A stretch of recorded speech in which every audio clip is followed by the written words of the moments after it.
Hello, my dear students. Hope you guys are all doing good. Hope you are all perfectly fine. So, I welcome each and every one of you for this classes of business data analytics.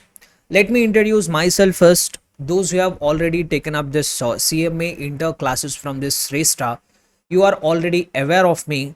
I am the one who takes up this classes relating to auditing. Paper 10B, in that 50 marks of the paper 10 which is relating to audit related matters, that is what I will be taking up.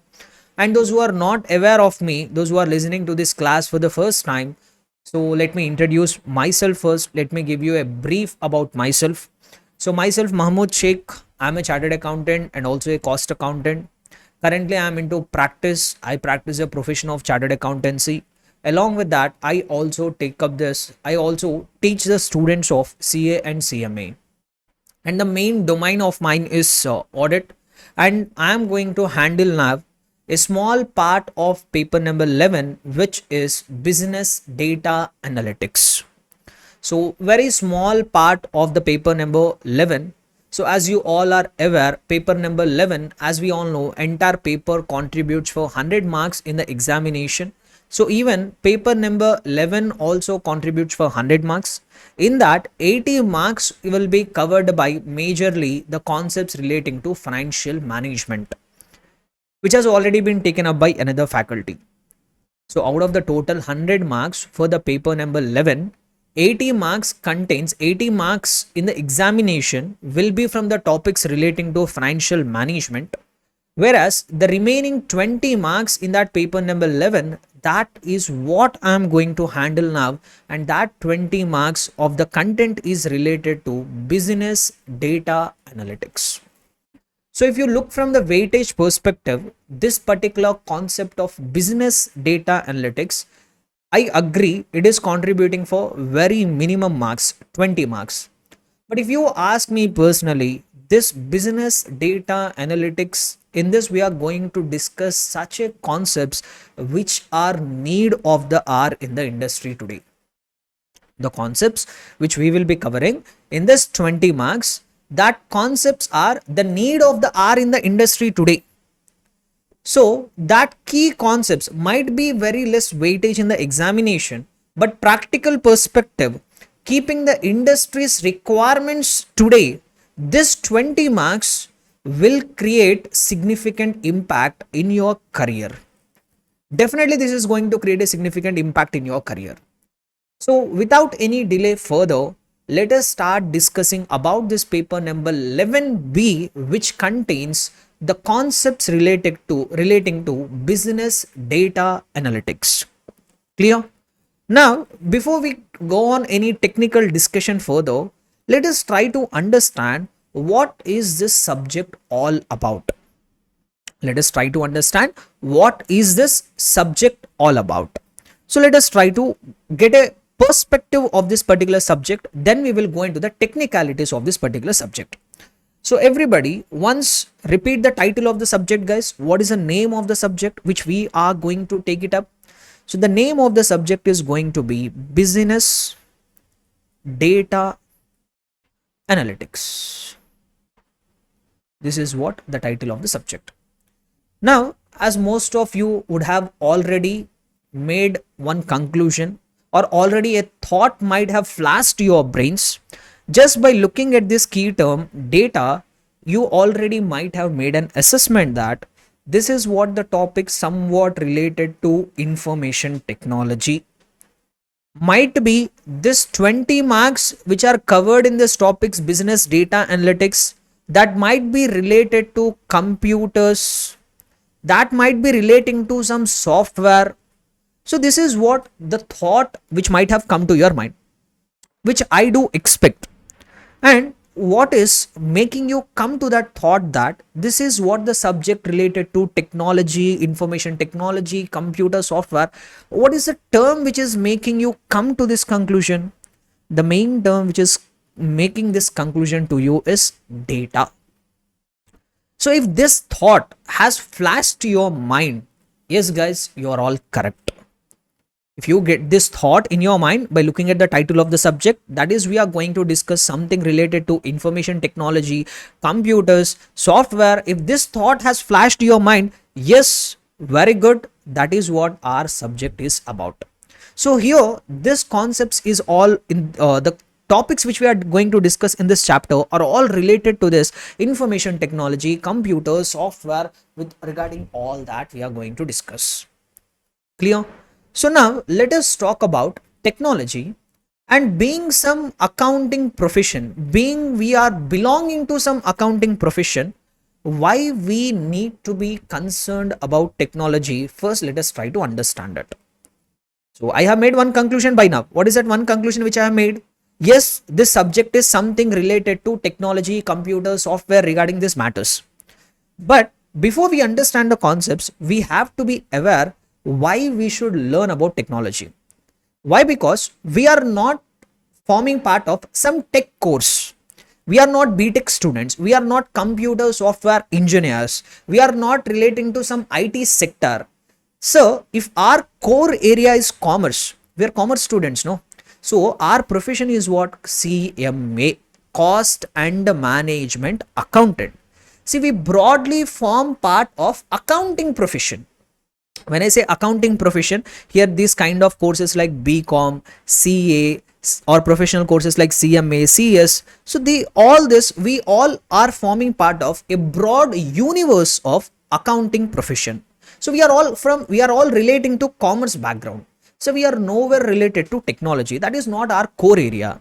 Then why should we learn even this 20 marks for the examination? So why technology will be relevant for a commerce student like me, for an accounting professional like me? Why technology is relevant for me? First, let us try to address that matter. Shall we do it? Right. So today, as we all know, we are all living in a digital era. We are all living in what? Digital era. First, let us think from our professional side, how much we have become dependent on technology. So if I ask you a question, or if I pass a statement before you, today our life has become so much dependent on technology. We can't survive. It has become a survivorship crisis. So without technology, we all will be in a crisis. Do all agree with my statement? Are we all so much dependent on technology? Do you all agree with my statement? I hope so. Most of you will say yes. So how come personally we are getting impacted by this technology this much? How or what role does the technology play in our personal lives? So let me give you one common thing which we all do. See, early morning when we wake up, the moment we are out of bed, what is the first thing which we look at? The moment we are out of our bed, the moment we wake up, what is the first thing which we look at, guys? Be honest.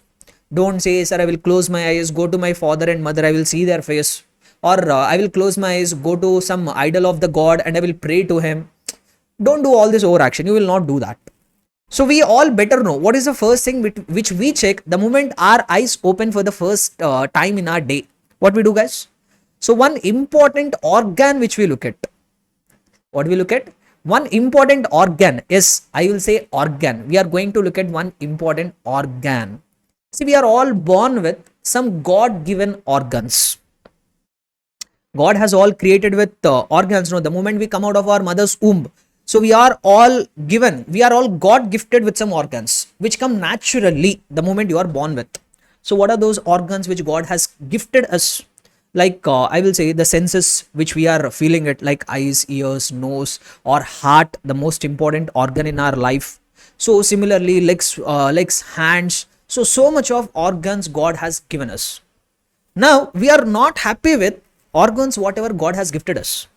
So what we have done is, by the time we get certain age, we are creating a new organ and we are giving even more priority to that particular organ than rest of all other organs which God has gifted us. So what is that organ, guys? So I think most of the people have already made an assessment of it. This is what the organ which I am talking about. Which organ I am talking about? Yes, you heard it right. I am talking about the mobile phone. The most important organ for most of the people like you and me and everybody. Yes, I don't deny that fact. It has become an organ, guys. The moment I wake up early in the morning, I will not go and look at my parents' face. I will not look at my wife's face. I don't look at any god, idol or anything. What is the first thing which I look at? I look at my mobile to check whether there are any notifications. So this one simple instance, this one simple example will be enough to say how much we have become dependent on the technology today. Like we use it for our communication. In olden days, how communication used to happen. So I'm going to tell you how technology is getting impacted in our personal life. I'm not talking business. Coming to business, we'll keep it aside. First, we will talk about how much we are impacted by the technology in our personal lives. The most important purpose we use technology for our personal lives is communication. We use it for what? Communication. So in olden days, before all this technology has grown this much, communication used to happen in the form of letters and all. But today we all know all the communication, all the unnecessary communication, I will say. Not necessary communication, all the unnecessary, toxic, evil communication, we do it. And how we are communicating, guys? By using technology, by using our mobile phones, by using our social media platforms, the trap, social media platforms. So the most important thing which we are using technology for is communication. That is what number one, personal activity. For communication, we are exclusively relying on technology. Next, today.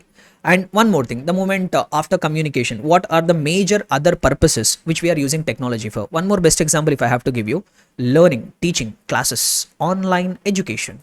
How you are listening to me, guys? How am I available before you? How am I presenting before you? I am not there before you physically. I am there virtually before you. How I am present before you? I am before you virtually. I am virtually present before you. So we are using today, if you look from the student perspective, online classes. We are gathering our education. We are learning. We are educating ourselves by using technology. So in our online classes, we are using it.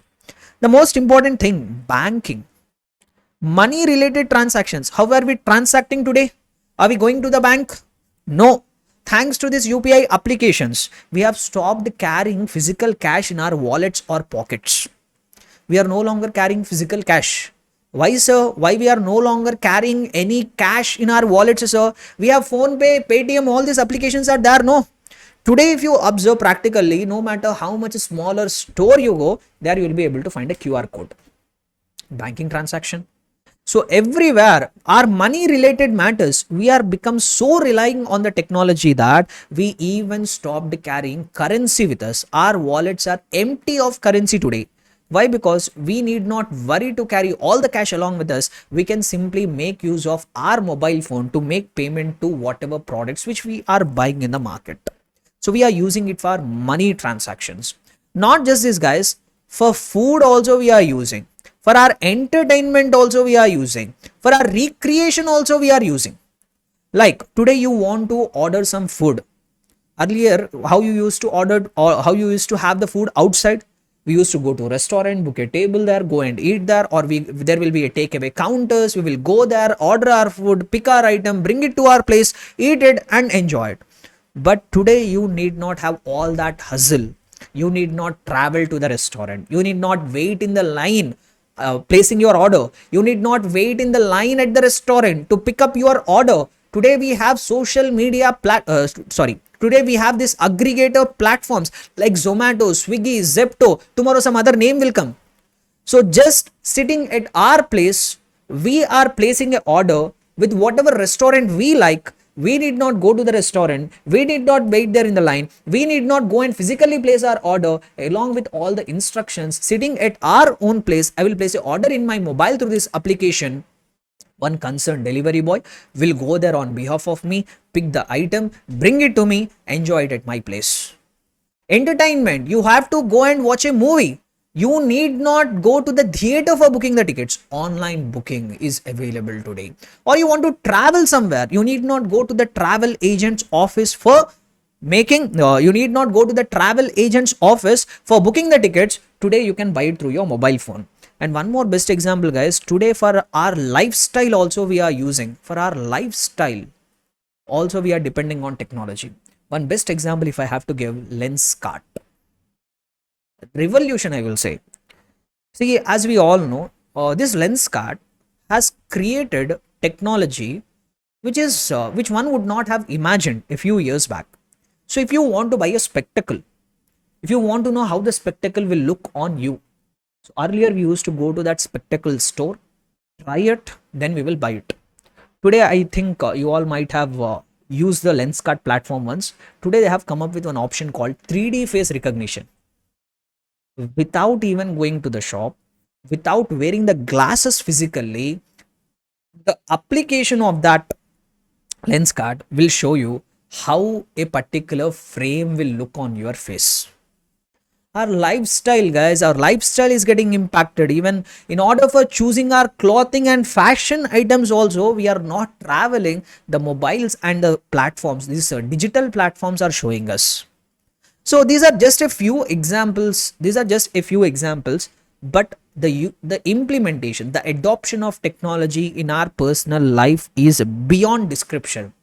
The words will not be enough, the examples will not be enough to say how much we have become exclusively dependent on technology. This is all at the personal level. See, at our personal level, when we are relying so much on the technology, businesses, professions are not an exception. Businesses and professions are not an exception. If at personal level only, if we have become so much dependent on technology, if you look it from the business perspective, how much the businesses or technologies have dependent on the technology, on the technology today, how much businesses or professions have depended on technology today. Just make an example. Just I will start with one simple example. See, in olden days, people used to say that automobile sector is one of the biggest generator of employment. It used to create plenty of employment opportunities. People used to say that automobile companies used to recruit thousands of labor force. They used to create a livelihood for thousands of laborers. But today, if you look at the automobile sector, it is no longer the biggest employment generator. This sector is not generating biggest employment. Why, sir? Why? Because whatever manufacturing which used to happen manually, today all that manufacturing is happening with the help of robotic machines. Go to YouTube and watch some videos, car manufacturing process. Just search it in the YouTube. You will get to know, you will get to see a lot of videos regarding car manufacturing. And if you watch that videos, starting from molding the shape of the car till the time the car is out of the factory, the full furnished car is out of the factory, a very minimal manual involvement is there. Every activity in that car manufacturing process is handled by automatic robotic machines, starting from molding the car, painting the car, assembling the interior parts, assembling the tires, and also finally painting it. So all these activities, from beginning of molding of the shape of the car till the time the car is out of the factory with all its features enabled, a very less manual intervention, everything is getting done with the help of robotic machines. So earlier there used to be some 500 laborers in the manufacturing assembly line, but today all that 500 laborers are replaced by some 10-15 machines. Machines are doing it. So today in the businesses, for the manufacturing, for the production activities are happening by the technology. Robotic machines are taking care of production, manufacturing, everything is getting taken care by production. And also not just production, how the businesses communicate today. How the businesses communicate, like if Reliance Industries Limited is there, how they can communicate with their customers, how they will communicate with their suppliers, how they will communicate with the employees. Today there is no sending of the letters etc. for official communication. If the Reliance Industries Limited has to communicate with their suppliers, they will send it through the emails. If they have to communicate with their customers, communication will happen through the emails. If they have to communicate with their employees, communication will happen through the emails. So even businesses also, for their all official communication, they are using technology. For production, they are using technology. For communication, they are using technology. For banking, they are using technology. All their banking transactions will be done by the use of electronic banking, internet banking facilities, card facilities, transfers, RTGS, NEFT. So all the banking of the business is getting done digitally today. Not just that, today if you look at some businesses are existing only because of technology. Some businesses are existing only because of technology. If the technology is not there, some businesses will not exist altogether. Sir, what are that businesses, sir, which are exclusively depending on technology? Number one, e-commerce platform. E-commerce platform. When I say e-commerce platform, what will come here? Amazon, Flipkart, Myntra, or Ajio, or you take this food delivery apps like Zomato or the Swiggy. If the technology is not there, if the concept of internet, mobiles, these things are not there, this business model itself will not exist. Or even if you take telecommunication business like Reliance Jio, Airtel, what is the base for all? What is the base on which all these businesses are built? Technology. If the technology is not there, there is no question of telecommunication business. Today we have IT sector, Infosys, TCS, Mahindra and Mahindra. So like this Tech Mahindra, sorry, not Mahindra and Mahindra, Tech Mahindra. So all these businesses, all these companies, the so-called $1 billion valued companies, what is their main business? What does Infosys do? What does TCS do? What does Tech Mahindra do? They are providing IT services, software services. If there is no concept of technology, this business model itself will not exist. Clear, everybody? And even if you go a bit further, today there is one innovative concept which is called electronic vehicles. EVs. Heard about it? So electronic vehicles, in that also we are getting something called autopilot. Autopilot, heard about it? So the recent Mahindra and Mahindra, they have released in India. If we talk Mahindra and Mahindra, in that they have one variant, XUV 700 variant. In that there is an option called autopilot, which means, what do you mean by autopilot? There is no need of a manual driver sitting before the steering. The car will operate on its own.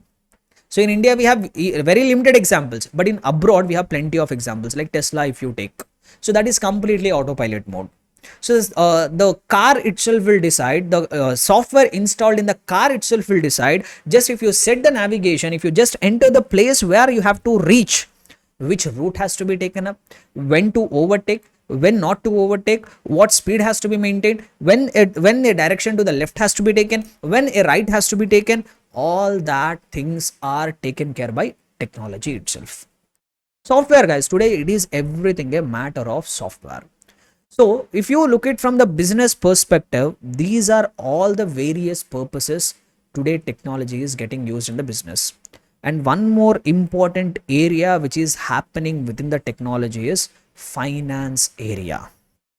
Finance is such a field where the adoption of technology has been very rapid. Very rapid adoption to the technology has happened in the area of finance. When I say finance contains so many sub branches. The main area which is getting affected by finance is accounting. So in your accounting and all, with a lot of difficulty, you might have learned so many things, like how to prepare journal entries, from journal to ledger posting, from ledger to trial balance, from trial balance to financial statements preparation. With a lot of difficulty, you have learned the concepts of accounting. But let me be very honest, nothing you are going to use in your practical life. You are going to use nothing in your practical life. In the practical life today, we have accounting softwares. In the accounting software, like so-called popular softwares like Tally, SAP, Oracle, QuickBooks, like this, different softwares are available in the market. So in all these softwares, you just need to know how to pass a journal entry. You just need to know what, how to pass a journal entry. The moment you pass the journal entry, from journal entry to ledger posting, from ledger posting to trial balance, from trial balance to financial statements preparation, even the financial statements as per schedule 3 format, everything will be prepared by the software itself. Today you need not pass journal, today you need not do the ledger posting, you need not worry about trial balance, you never need to worry about financial statements preparation. Just you have to know only one thing, journal entry, how to pass a journal entry in the software you should know. The moment you know how to pass a journal entry in the software, rest of all the things will be taken care by the software itself. It will automatically do ledger posting, it will prepare trial balance, it will prepare financial statements, everything will be taken care by the system itself. So accounting has undergone rapid changes. So the moment you complete your CMA course and the moment you step into the industry, the moment you get the job and join some industry, you will realize this. Whatever I am saying, you will realize this. You will practically experience it. So the moment you get any accountant or cost accountant or some audit related role in the industry, don't expect that you will go there, prepare the ledgers, prepare the trial balance, prepare the financial statements. No, the company is not recruiting you for that. They need not recruit also. Sir, why there is no requirement for the company to recruit, sir? Why they have to give you salary here when they're ready to, when the software is ready to do all these things, that too without any errors? When I assign you the job of preparing financial statements, you might prepare financial statements in such a way that balance sheet might match, balance sheet might not match. But when you assign the job to the software, no, the software will prepare balance sheet which will always match.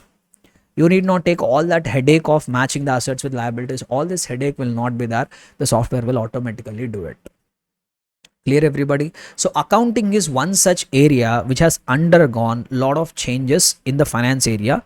And one more best example, financial management, or particularly financial markets.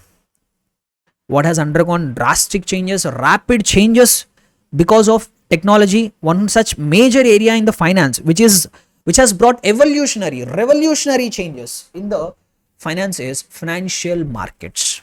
What is financial market? Stock market. What is financial market? Stock markets. The place where people, the name stock market, which if the people hear, some people will have a rush of adrenaline. So they will have that anxiety, enthusiasm whenever we hear about the term stock markets. So today, if there is no technology, stock markets will not run. If there is no technology, stock markets will not run today. So as you all might have heard, what is a stock market here? Stock market is a place where people buy and sell the shares. Like vegetable market is there. What is a vegetable market? A vegetable market is a place where people come and buy and sell the vegetables. Fruit market is there. So what does happen in the fruit market? It is a place where people buy and sell the fruits.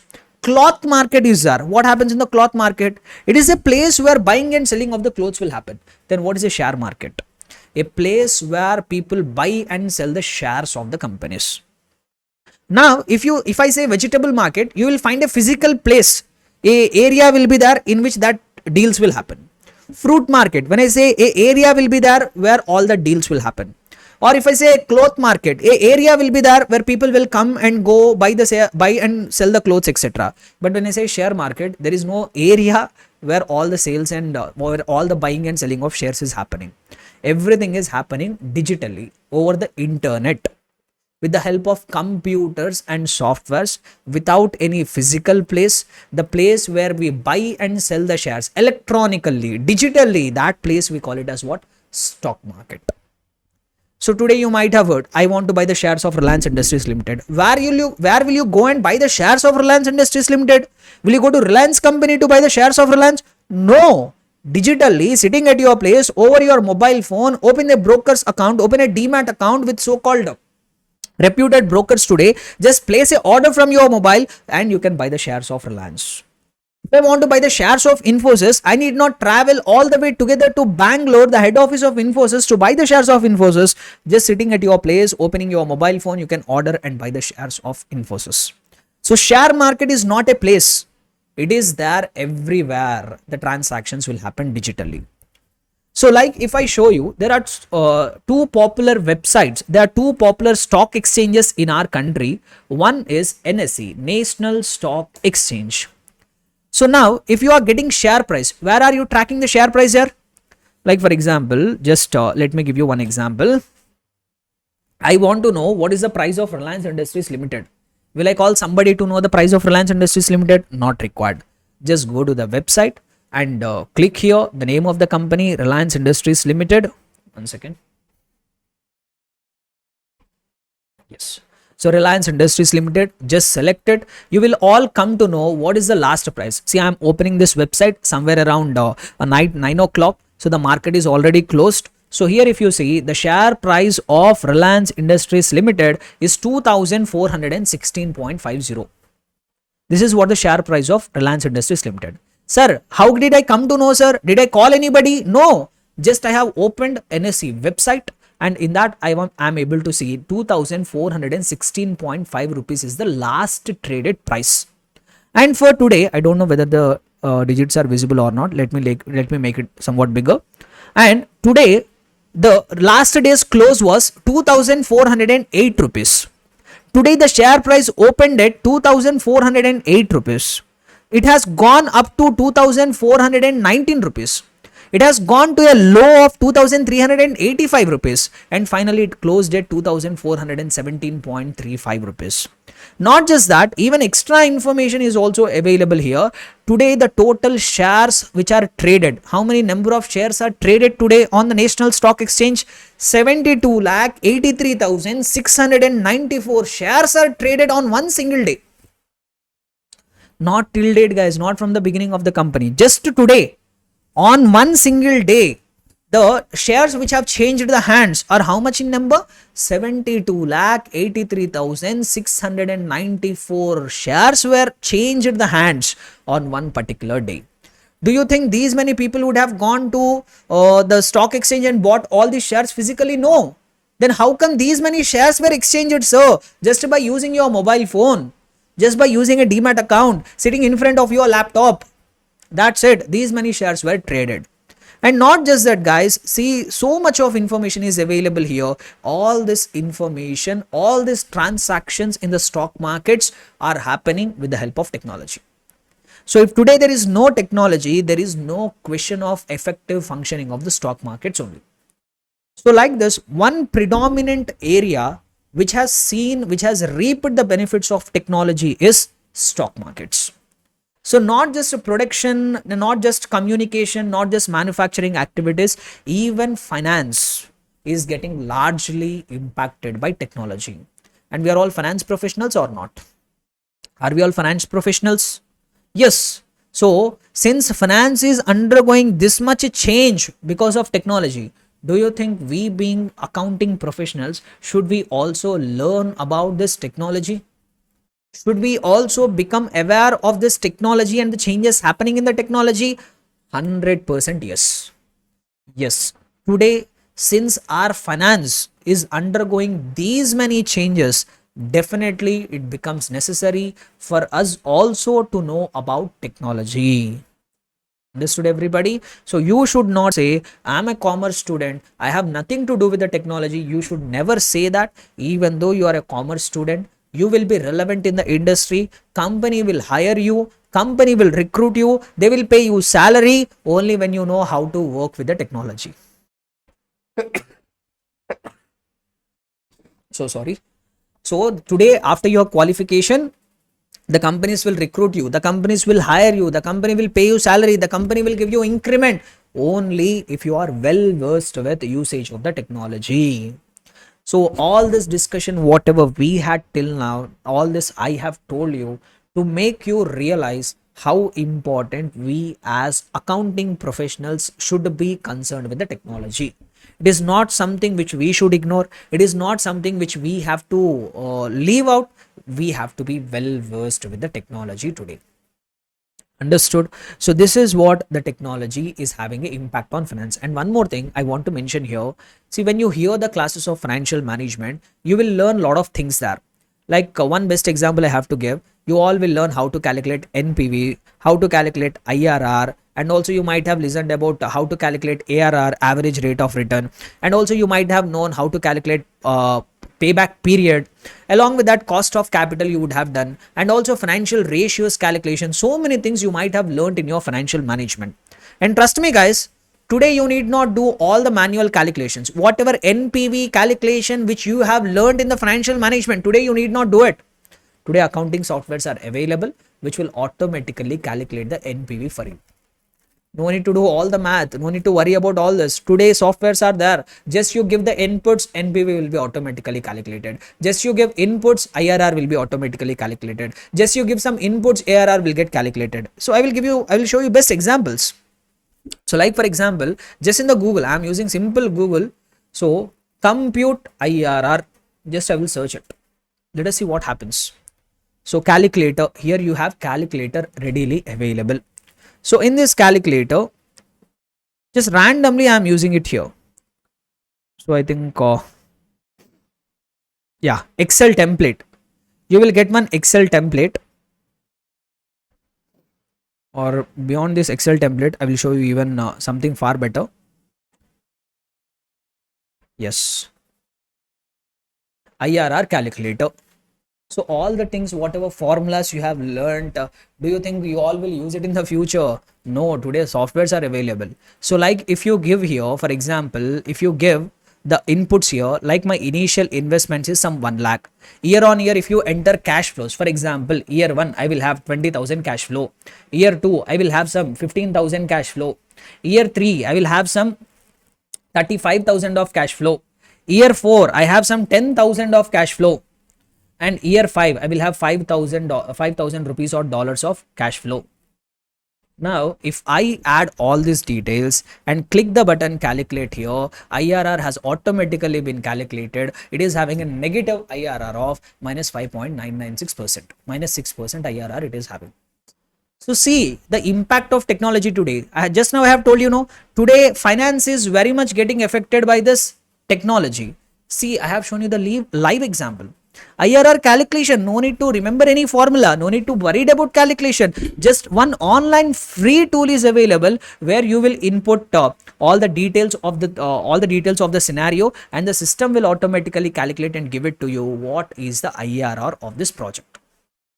Clear? So financial management is undergoing very drastic changes because of this technology. And in this chapter, in this particular subject, business data analysis, we are going to talk about little bit of technology.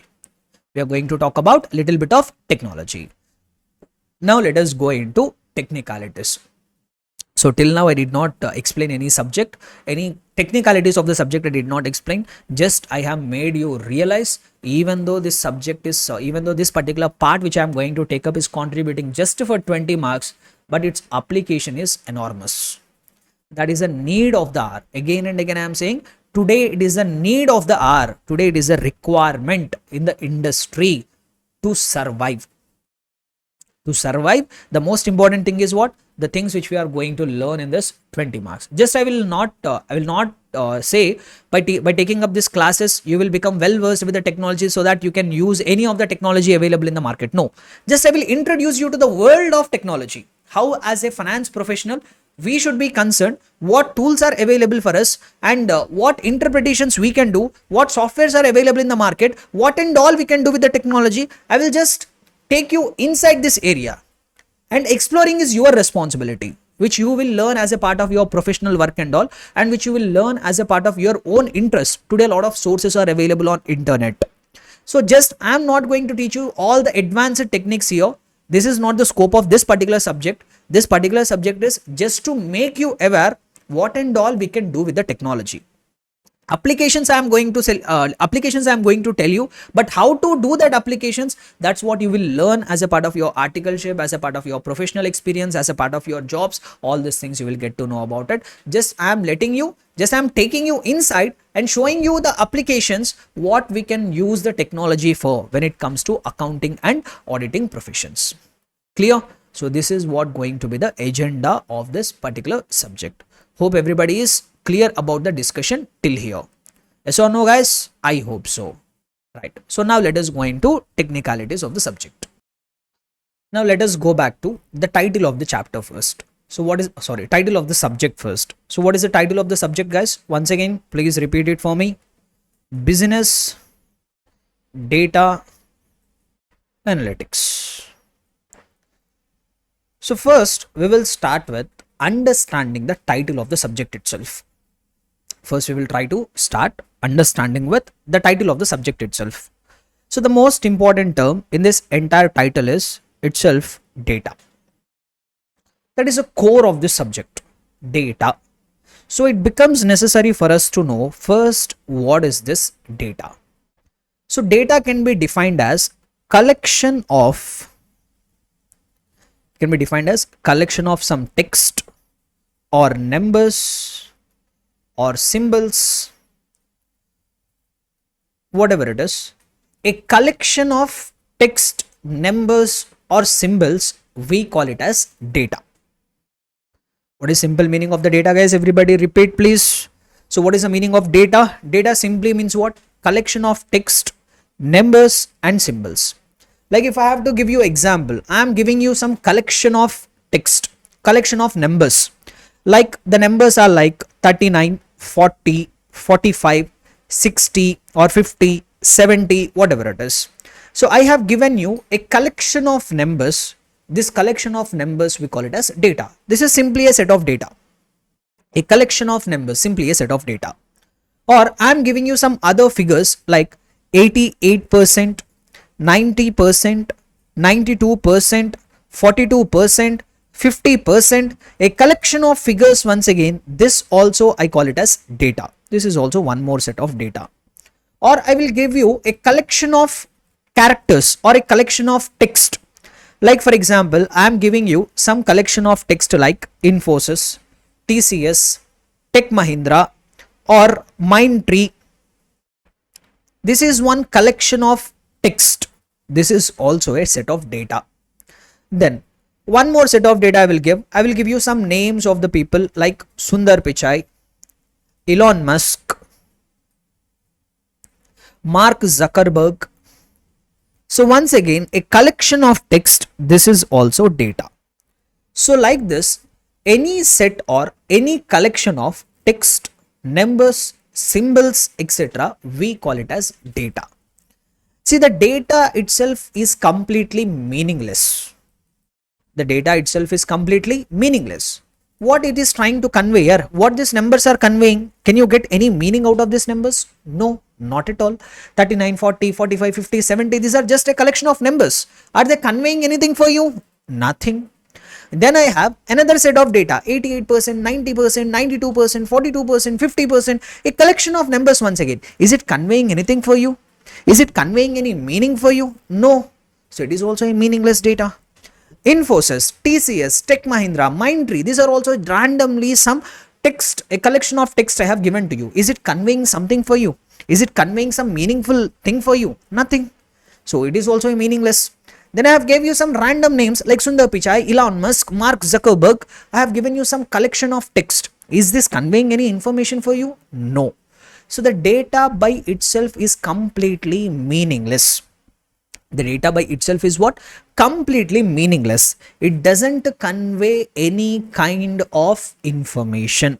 A random collection of text, numbers, symbols, I call it as data. That's all. Now, as I have mentioned once again, data itself will not convey any meaning. Data itself will not convey any meaning. But if I add context to this data, what if I add? To this meaningless data, if I add context, that becomes information. Data by itself is not an information. Data is just collection of facts, numbers, symbols, etc. To this collection of facts, numbers and symbols, if I add the context of the data, then it becomes information. Sir, what do you mean by adding context, sir? See, I have given you some random numbers like 39, 40, 45, 50, 70. I did not give you any context, just I have gave you numbers. This I call it as data. Now I am adding context. I am telling what these numbers are. Now if I say these are the marks of the students in CMA Inter Examination paper 11. Context I am giving. So if I am adding the context, this numbers, this collection of numbers, whatever I have given, these are actually the marks of students in paper number 11 of CMA Inter exams. And the names of students are Mr. A, 39 marks, Mr. B, 40 marks, Miss C, 45 marks, Miss D, 50 marks, Mr. E, 70 marks. Now, to this meaningless data, I have added the context. Now it becoming information. Now this is conveying something for you. Just if I give you random numbers, you did not know anything. That is not conveying any meaning. But now since I have added context, context means I am saying what these numbers are related to. So since I gave you context, since I am telling you that these are marks of students in paper 11 of CMA Inter examination. So this context plus data, that becomes what? Information. Now information is something which is meaningful. Information is trying to convey something. Information is letting you know the things. Information is conveying some what I say. Information is trying to convey something to you. So that context in which the data is prepared, along with that data, that collective information, that collective entire collection, I call it as information. Now this is information.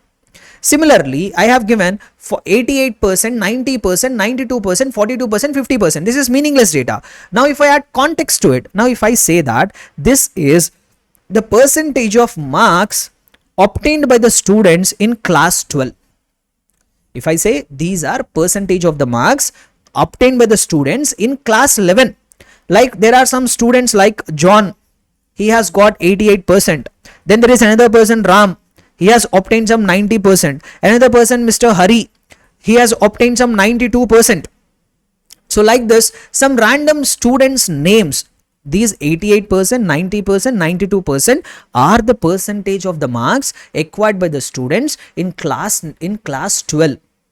Now this context in which the data is prepared, along with this along with the data here, meaningless data, this collectively I call it as information.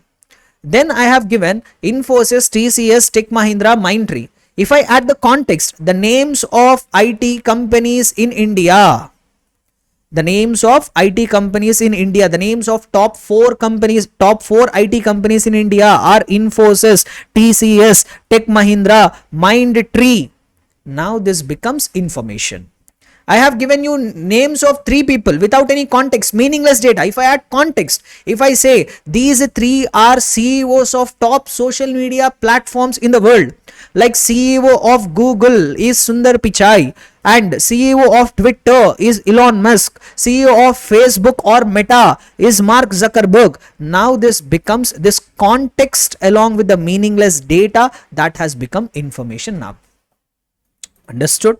So data means nothing but collection of facts, figures and symbols. Now if you add context to that data, that is the information to which it pertains to, that context plus data, collectively we call it as information.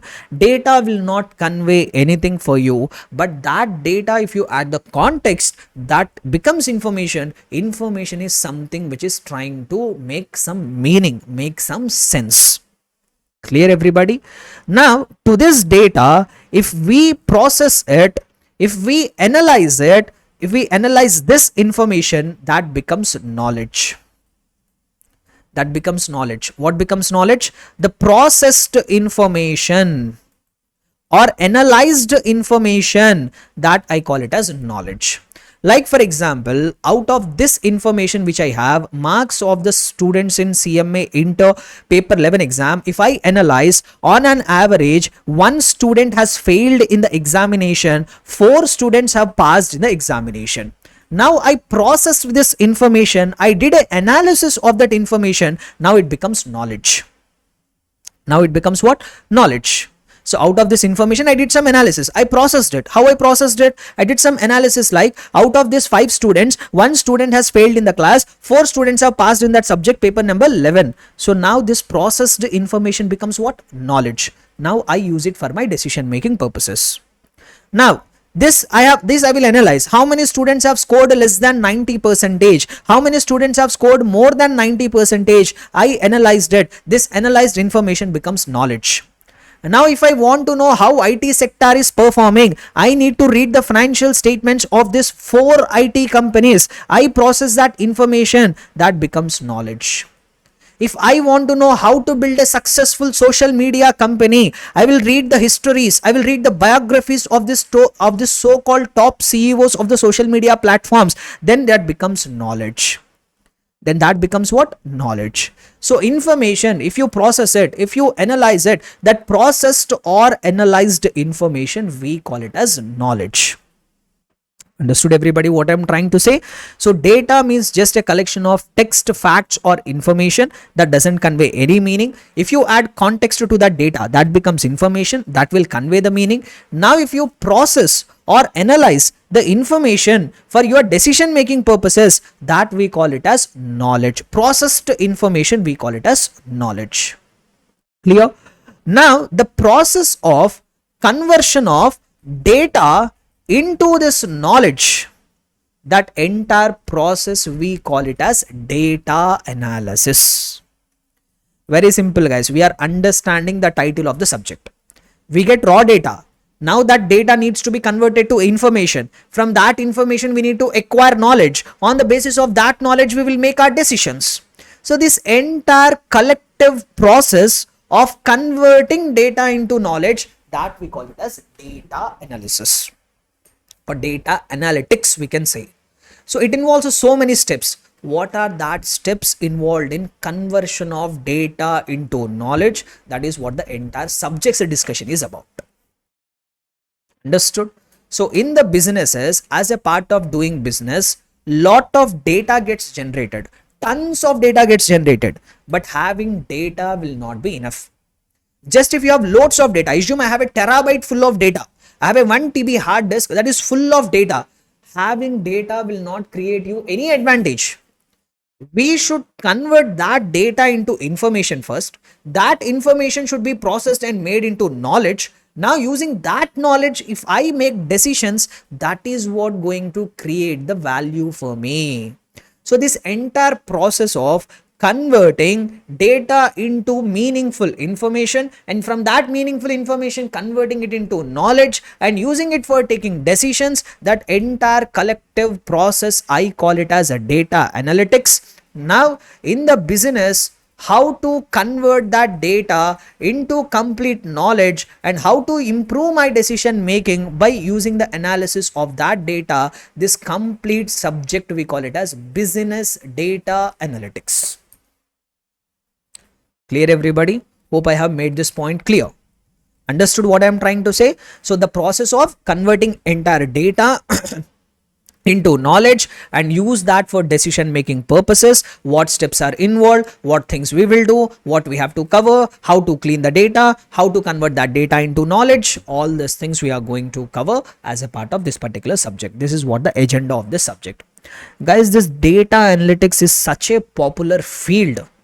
This data analytics is such a popular field that even today its importance is such that IIMs and IITs are conducting special courses on data analytics. Just imagine, IIM and IITs, the so-called biggest or the greatest institutional educational institutions in our countries are IITs and IIMs. These IITs and IIMs are conducting specialized courses on data analytics. That is what the importance of data analytics today.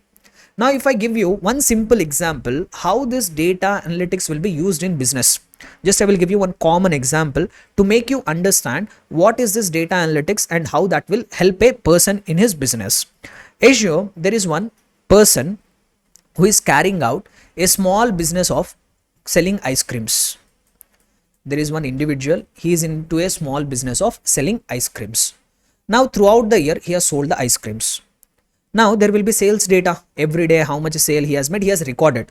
He has kept one book. In that book, or he has maintained one computer application. So what he has done is every day, on each and every day, like for example, starting with 1st of January or starting with 1st of April, let us take financial year.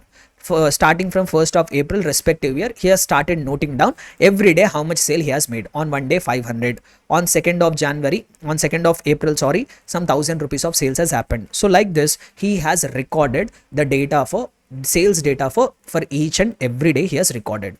Now this is what the data he is having. Now this data needs to be converted into information, that needs to be converted into knowledge, and from that you have to use that knowledge to make the decision. Sir, how here data analytics will help? What he will do is, now this particular individual, he has gathered all the sales data for 12 months. Now after gathering all the data for 12 months, he started dividing into each month what is the total sale value. He is having the data for all the 12 months, no, every day whatever sale he has made, he has recorded. Now what he has done is, he has gathered all the data, started analyzing for each month what is the sales. So starting with April, in the April month, the total sales were 20,000 rupees. In the May month, the total sales were 25,000 rupees. In the month of June, the total sales were 15,000 rupees. In the month of July, the total sales were another some 23,000. So like this, on or around in every month, the sales are somewhere around 20 to 25,000. Now like this, when he started calculating, in the month of December, the sales were only 6,000. In the month of January, the sales were only 2,000. In the month of February, the sales were only 1,500. But once again, in the month of March, the sales has become once again 25,000. So he has taken entire data, and that data he has divided into month-wise segregation he has done. By doing this segregation of month-wise data, he came to know that during the months of December, January and February, the sales are very low. Now he started analyzing the reasons. In rest of all the months, I am making around 20 to 25,000 of sale, but only in this 3 months, the sales are very low. Very low, 6,000, 2,000, 1,500 of sales he is making. Since the sales are very low, now he started analyzing reasons. The reason is quite obvious, that is during the winter season. So obviously the ice cream sales will be low. Now he analyzed this information and he started using it for decision making purposes. Observe, just what I am saying, observe. Out of this analysis, he started making decision. So what decision he has made is, in this 3 months, the sales are very low. So what I will do is, in this 3 months, I will start offering discount. I will give discount. When you give discount, so many customers will buy. So now he made a decision that in this 3 months, when the sales are very low, he decided he will give more discount. Or he decided that in this 3 months, he will do more advertisement. He will give some newspaper advertisement, or he will attach some banners in some locations. So by analyzing all the data for 12 months of sales, by converting that into information, by analyzing and making it a knowledge, this small business person has taken business decision he has taken. What decision he has taken? He has taken the decision that coming year, when December, January, February month comes, he will start giving more discount in these 3 months, and he will start spending some money on advertisement. On small businessman. Whatever data which he has gathered, sales data, he has analyzed, and out of that analysis, he has made a decision. By this, in the next year, he will try to do more business. He will try to increase his sales. He will try to get more profits. See, if such a small businessman can analyze the data and make the decisions for expanding his business, just imagine how much analysis all these so-called bigger companies can do to expand their business. How much analysis Reliance Industries Limited can do out of the data which they have. How much analysis Flipkart can do out of the sales data which they have. How much analysis Amazon can do and take the decisions for improving their business. It is beyond imagination, guys. So just for a small example, just for a small businessman, that too I told one simple analysis which you can do it with the help of your hand. With the help of your pen and paper, you can do all this analysis. But if you imagine, if we add softwares to it, if we add the today's so-called biggest technology, fastest softwares which we have available in the market, and now if we start using that so-called computing power to do this analysis, just imagine how much benefit the businesses can have by doing this analysis of the data. So this is what the advantage today companies are getting by analyzing the data which they have. That is what the reason why IITs and IIMs are conducting the courses on data analytics. That is the reason why IITs and IIMs are conducting courses on data analytics. Why? Because for a small ice cream vendor can make such a valuable decisions out of that data analytics. Just imagine the so-called biggest businesses which we have today, what wonders they can do by analyzing the tons of data which is available for them. So that is what completely the data analytics is about. With one small example, I have given you the flavor of advantages of data analytics. If you add the softwares to it, if you add some so-called computing softwares which are available today, and you start analyzing these applications in big businesses, the results will be wonders. The results will be enormous. So that is what we are going to discuss in this subject as a whole, how to convert this raw data into analysis and into knowledge, so that we can use it for decision making purposes and expand the businesses. And we are not going to do all this analysis manually. Since this is a small vendor, I have given you manual example. But today, so many softwares are available. We are all going to discuss how to handle that large volumes of data, how to analyze it, how to convert into knowledge, and how to use it for decision making purposes. Clear? So as a part of that discussion, as a part of this particular discussion, we have understood four basic terms. One is what is data, then we understood what do you mean by information, then we understood what do you mean by knowledge, and even we have understood what is the meaning of data analytics. The four basic terminology required for understanding or required for going into the technicalities of the subject we have covered. Clear? So remaining discussion we will try to resume in our next class. Bye guys, see you in the next class. Hope you are all understanding the concepts whatever I am going to say here. Clear? Right. Thank you so much. Hello my dear students, welcome back to the session. So yesterday we have started understanding the subject. We started getting an overall understanding of the subject. What is this business data analytics, and what we are actually going to understand in this particular subject, what this subject is all about, and what is this data analytics, how that is becoming more and more important today, and how the businesses can benefit out of it. So all this discussion we had in the previous session, and even I have taken a lot of examples to make you understand the importance of the technology. Along with that, even I have given one small example of one ice cream vendor, how he can analyze his sales data and make some valuable decisions for his business. So that is what we have understood. A quick recap, and I think I have already explained you three definitions. Definition of three basic terms I have explained. So one is data. Data means nothing but any raw information, like a collection of text, numbers, symbols, that we call it as data. And data by itself is completely meaningless. It doesn't convey any, it doesn't convey any kind of meaning. It is completely meaningless data, so no inference can be made out of it. Now to this data, if you add context of that data, then that becomes what? Information. Like yesterday I have given you some examples. Randomly I will give you numbers. That numbers will not convey anything, that is completely meaningless. But if I add context, like these are the examples which we discussed, instead of that, instead of just giving you the numbers, if I give you context, these are marks of the students in paper number 11 of the CMA inter examination. Now this becomes information. This is starting to make sense now. Similarly, I have given percentages. If I give you context, these are the percentage of the students in their class 12 examination. Once again, context has been added. Now also this becomes information. Then I have given some characters, and if I give you the context, these are names of top IT companies in India. This also becomes a information. So data is meaningless. To that data, if you add the context, it becomes information. And that information, if you analyze it, if you use it for, if you apply that information for decision making, application of it, information along with application or analysis of that information, that becomes a knowledge. Now using this knowledge, we will take decisions to improve the businesses and all other business oriented decisions. And this entire process of converting data, converting this meaningless data into a knowledge and using that for decision making purposes, that entire process we are going to call it as data analytics.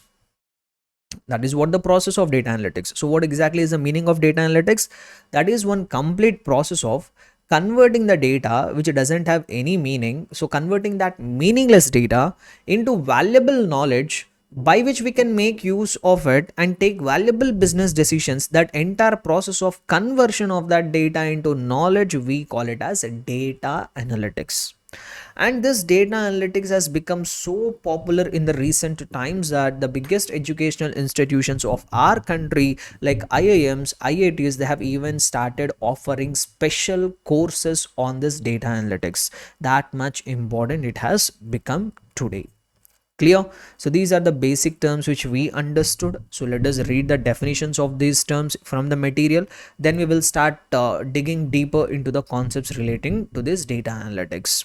So as you could see, the first chapter is introduction to data analytics. Nothing but we are just letting you inside the world of data analytics. We will make you understand some basic terminology and basic structure of the data analytics. We will be able to understand it in this particular chapter. First, some basic definitions. Define the following terms like data, information, knowledge, and data analytics. They are asking us to define it. Let us see how they are technically defined. Data. Data is defined as facts or figures or information that is stored in or used by the computer. Data means what? Simply any facts, figures, or information that is getting stored in a system, that we call it as data. The term data is often referred to as raw data. Data will be called by other name. We even call it as what? Raw data also we can call it. Raw data, data conveys same meaning. So the term data is often referred to as raw data, which is collection of meaningless text, numbers, and symbols. So completely meaningless. They doesn't convey any kind of meaning. So the example of raw data could be as follows. Like some collection of numbers 2, 4, 6, 8, like this. I'm giving a series. This is a data which doesn't convey any meaning. Or I have given some text like Amul, Nestle, ITC. No meaning, nothing, just some random data. 36, 37, 38, 35, 36. Just collection of numbers, random data. So any data on its own does not confer any meaning. Any data will not give you any exact meaning.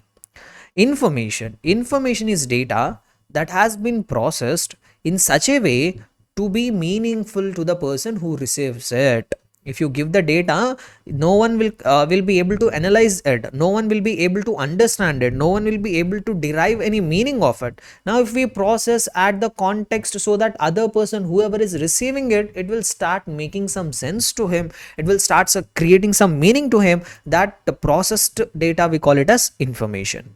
So most commonly, we take the help of computers and software packages for processing data. In order to convert that data into information, we make use of computers. So the example of information is as follows. Like I have given numbers 2, 4, 6, 8. But if I give you the context, multiplication table of 2, this 2, 4, 6, 8, the numbers whatever have been given, this is actually 2 table, multiplication of table 2. Next one, Amul, Nestle, ITC. If I add the context to it, these are 3 FMCG companies listed in the National Stock Exchange of India.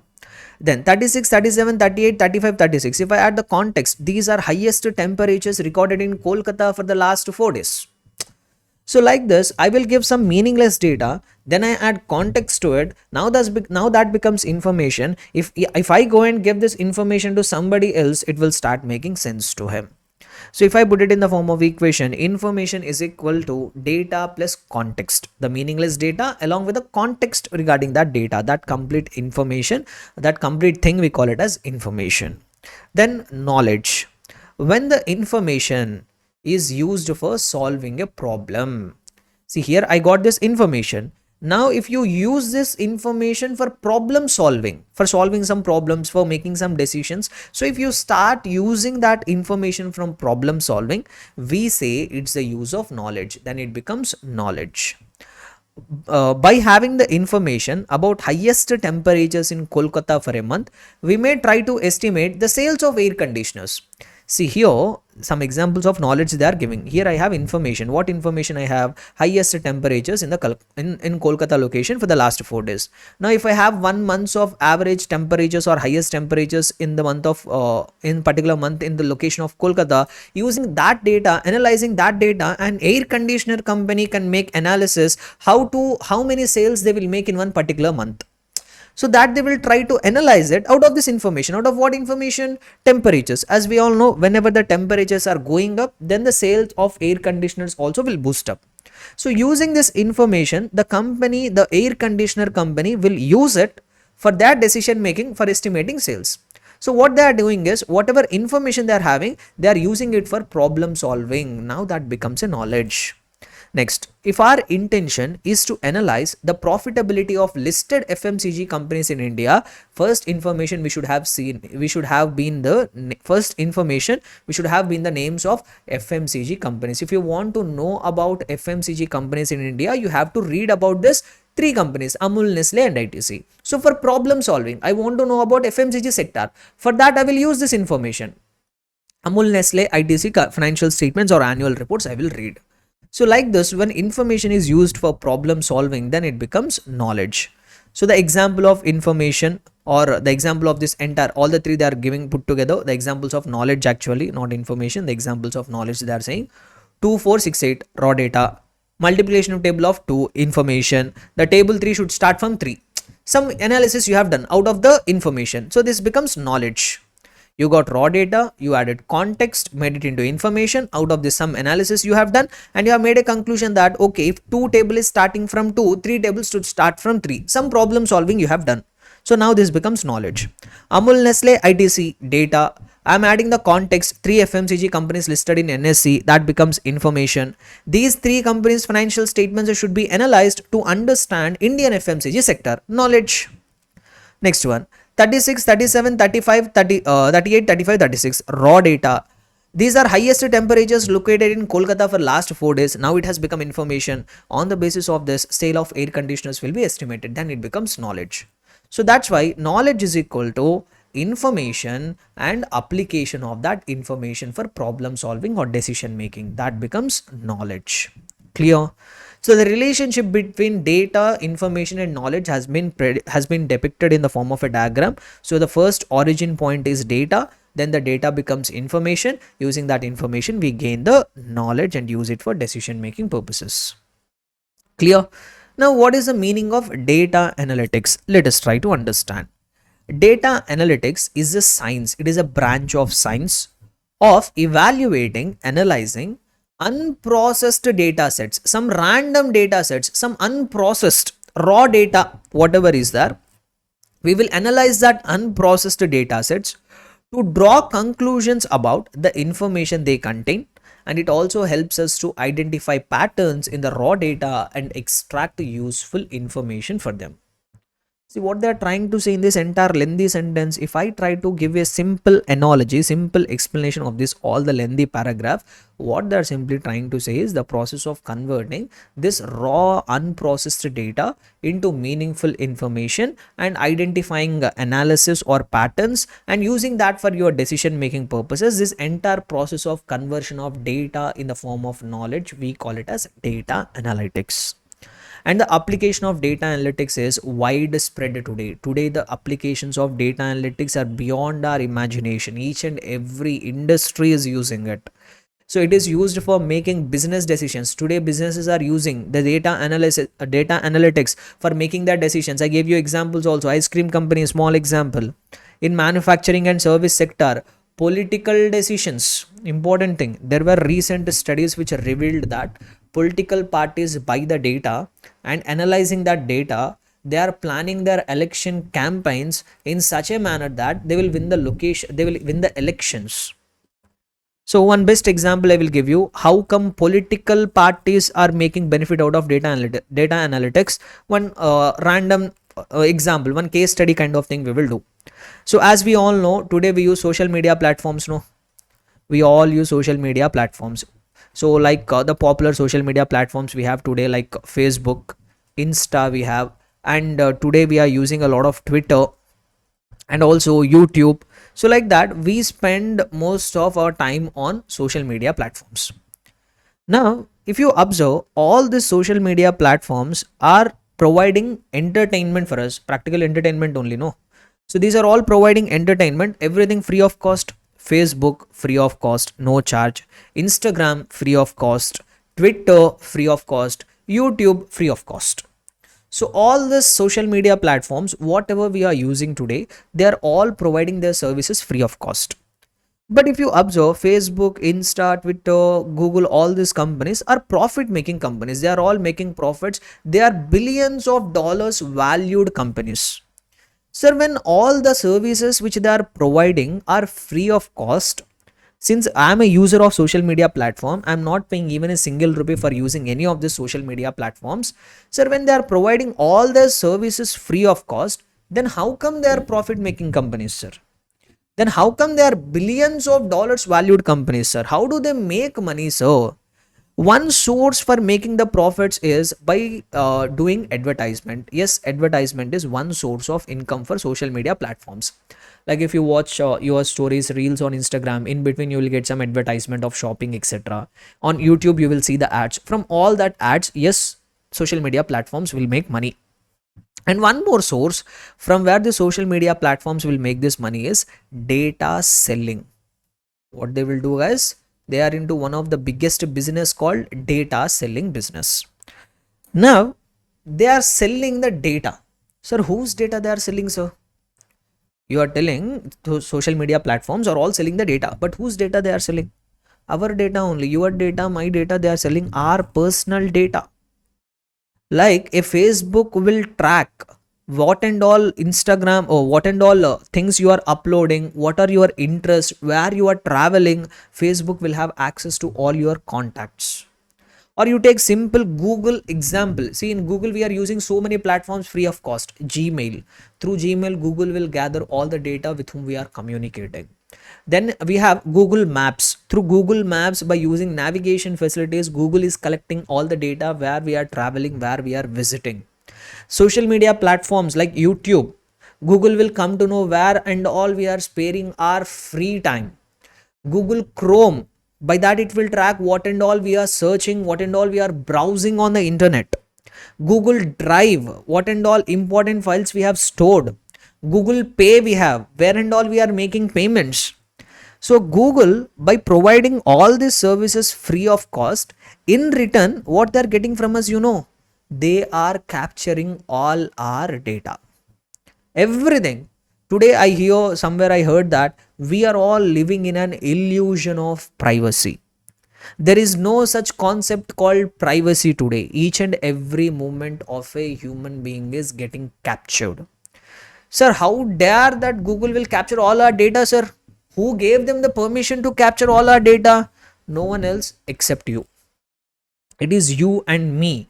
We are the people who have given all the powers to the social media platforms to get each and everything about us, to track each and every details about us, to track where and all we are going, what and all we are watching, what and all our contacts are. Who has given the permission for this Google to access all this information? None other than user like you and me. When you install any app on your mobile phone like Gmail, it will ask you, do you want the Gmail to have access to your contacts? Hello. Do you want Gmail to have access to your social media, to your gallery? Hello. Do you want Google to have access to your location? Hello. Do you want Google to have access to your other tracing activities? Like, do you want Google to have access to your videos? Yes. Hello. So who is giving all this access, guys? By clicking hello button on your mobile, you are giving permission to the social media platforms to gather everything about you, data about everything. So from the time, from the early morning you wake up out of your bed till the time you go to sleep, what and all you are doing, everything is captured by the Google. Now what Google will do, what Sundar Pichai will do with all this data? Now this data will be sold. Sir, to whom this data will be sold, sir? This data will be sold for businesses.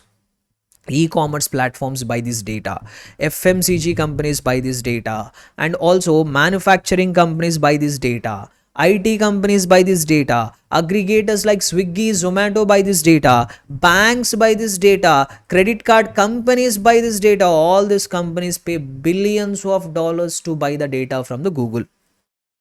And one important buyer of data from the Google is even political parties also. Today, see the advantage, see the implications of data. As someone has correctly quoted, data is the new oil. There is one expert, some expert has quoted this phrase, data is the new oil, which means what? Data is the new currency. So whoever is having hell a lot of data, they are the richest people in the world today.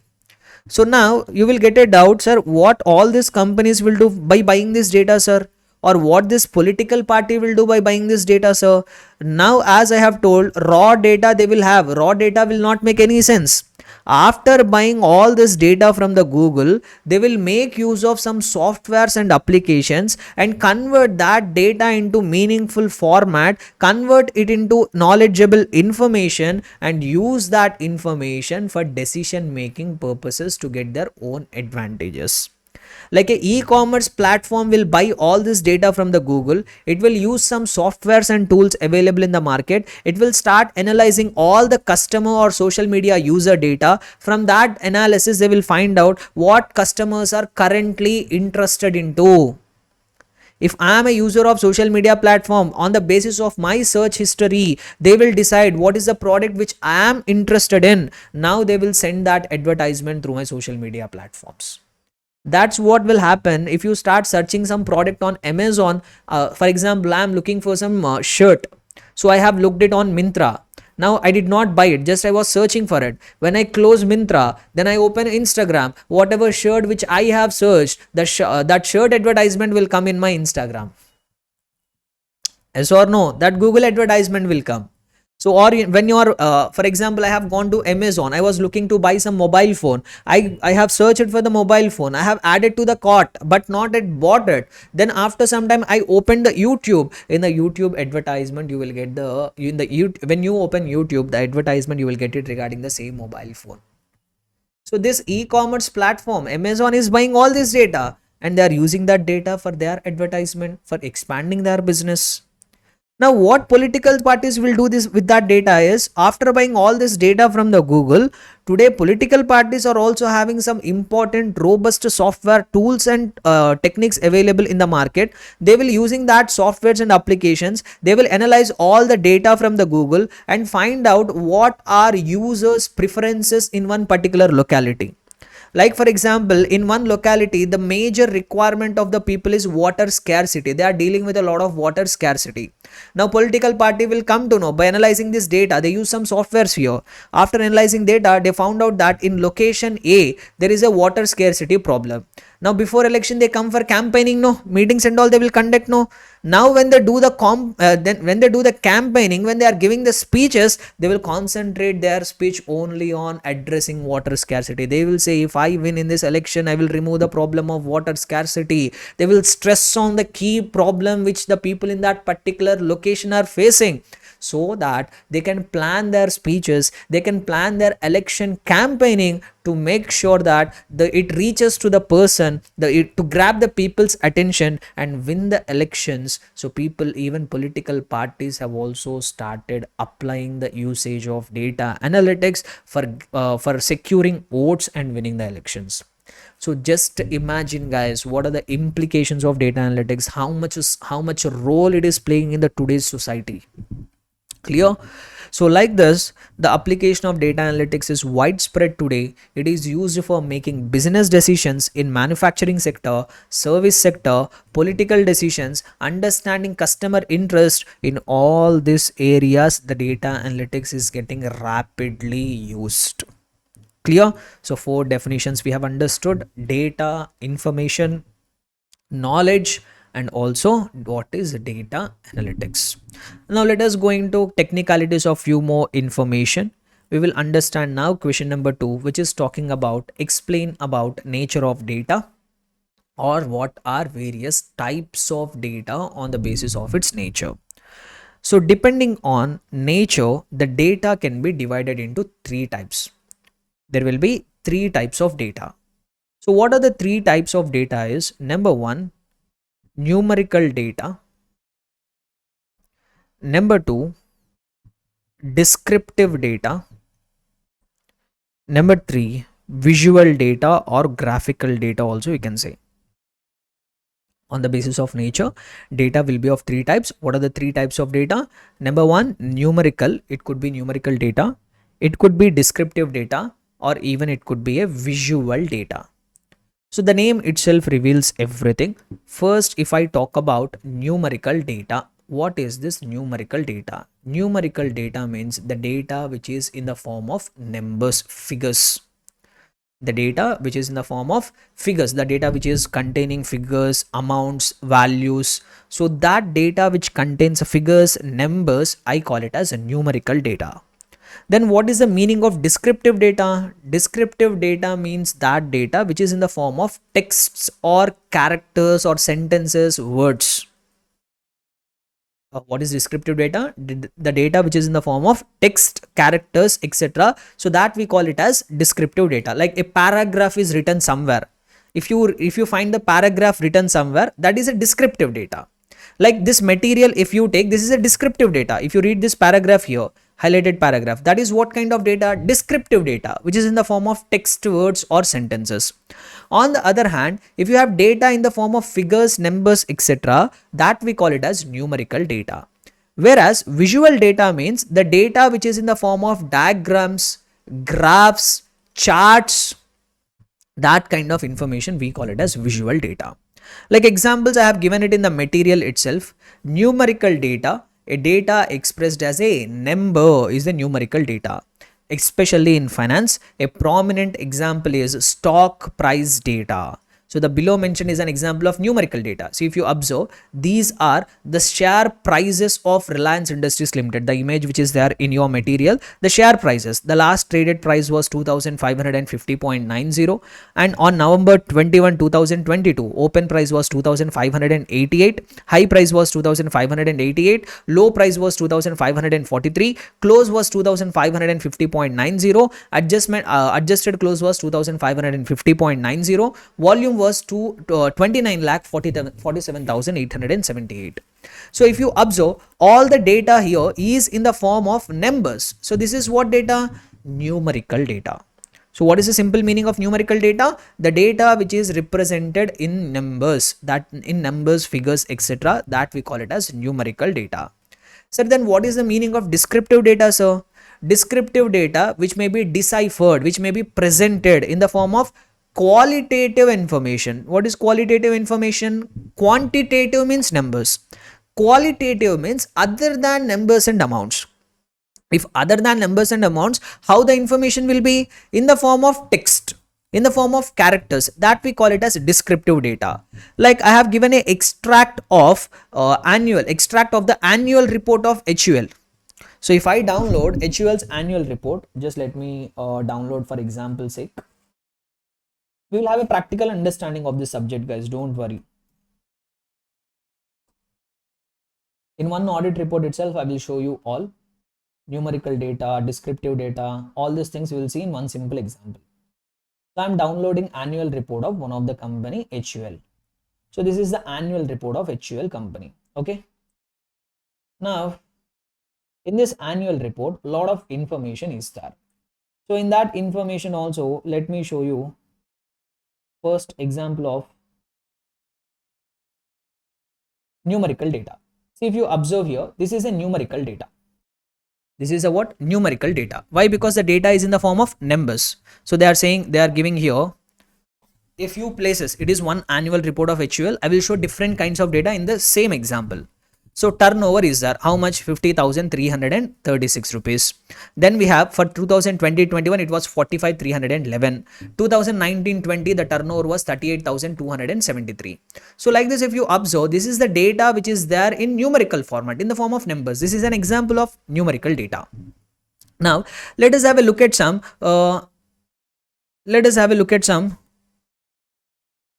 Descriptive data. So let me go back to the index once again.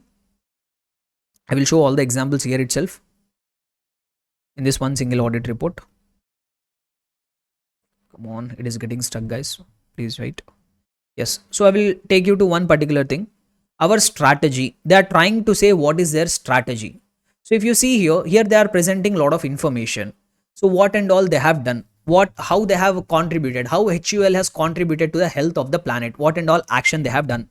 When it comes to climate, what action they have taken. When it comes to protecting the nature, what actions they have taken. How they are contributing for waste-free world. So if you observe, all the information presented here is in the textual format. Net zero emissions for all, they have not emitted anything. That means no hazardous products were emitted into the nature, and they have greenhouse gases. So like this, so much of information is presented here. And if you observe, this information is not in numbers, it is in the form of descriptive. Textual paragraphic sentences are there. This data we call it as what? This is what an example of descriptive data. Or let me give you one example of visual data. Visual data means the data which is there in the form of charts, graphs, etc. For that also I will show you an example. In the same audit report, in the same annual report, if you see here. Here you are able to see something called pie diagram. This circle you are able to see. This circle, financial, segmental revenue, home care 30%, beauty and personal care 39%. See here the company is trying to present some data not in numbers, not in textual format, but in the form of some diagrams. The diagram which is available in front of your eyes, that I call it as pie diagram. So in the form of chart, in the form of some diagram, in the form of some visual presentation, they are trying to convey data. This data we call it as what? Visual data.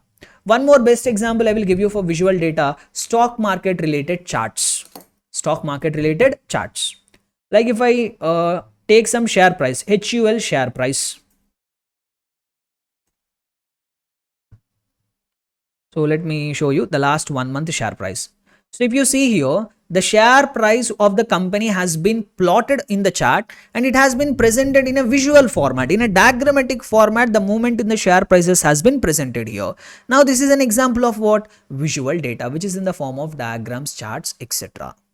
Understood, everybody? So that's what they say here. One example of descriptive data they have given: an extract. The above information is extracted from annual report of HUL, which is a descriptive data provided by HUL in its annual report. The user may use this data to make a judicious investment decision, and as an user you can also use this descriptive data for decision making purposes. Graphical data or visual data also you can say, or even you can say graphical data. A picture or graphic may tell 1,000 stories. One of the popular analogy. See, if you read some 20 pages, you will get some information. There is a possibility that the same 20 pages of information can be conveyed in the form of one simple diagram. So a picture or a graphic may tell 1,000 stories. Data may also be presented in the form of pictures or graphics. For example, the stock prices of Infosys may be presented in the form of a picture or charts as below. Even I have shown you practical example. We have seen the share price presented in the form of a chart. So like this data is presented in the form of graphics or charts. This we call it as graphic data or visual data. Understood, everybody? So these are three kinds of data depending on their nature. So what are the three kinds of data, guys? Numerical data, which is in the form of numbers; descriptive data, which is in the form of characters, text, etc. Then we have graphic data, which is in the form of diagrams or pictures. Understood? So this is what regarding types of data on the basis of their nature. So sometimes they might ask you a question, define the term descriptive data along with example. So they are asking you not to write all the numerical, descriptive or graphic data. Just they are asking you to write about what is descriptive data, and give an example of descriptive data. So just write that descriptive data related part in the exam. Understood? Now, so let us have a look at few more question. Question number 3, more or less similar question. What are various kinds of data used in finance and accounting? See, we are learning data analytics from the perspective of finance and accounts related matters, no? So when they ask you the question from finance and accounts perspective, what are the various kinds of data? See, here they divide it into only two broad categories. When it comes to finance and costing, the data will be divided broadly into only two categories. One is quantitative data, quantitative financial data. Other one is qualitative financial data. This is nothing but the other names for quantitative financial data means numerical data, which is in the form of numbers. Qualitative financial data means nothing but descriptive data, which we have seen. That's it. The names are changing, but the context is same, but the meaning is same. If they just ask you what are the various types of data on the basis of nature, we will write the previous answer, numerical and also descriptive, graphical. But if they ask you the question, what are the various types of data in the finance and accounts, just we are changing terminology, but concept remains the same.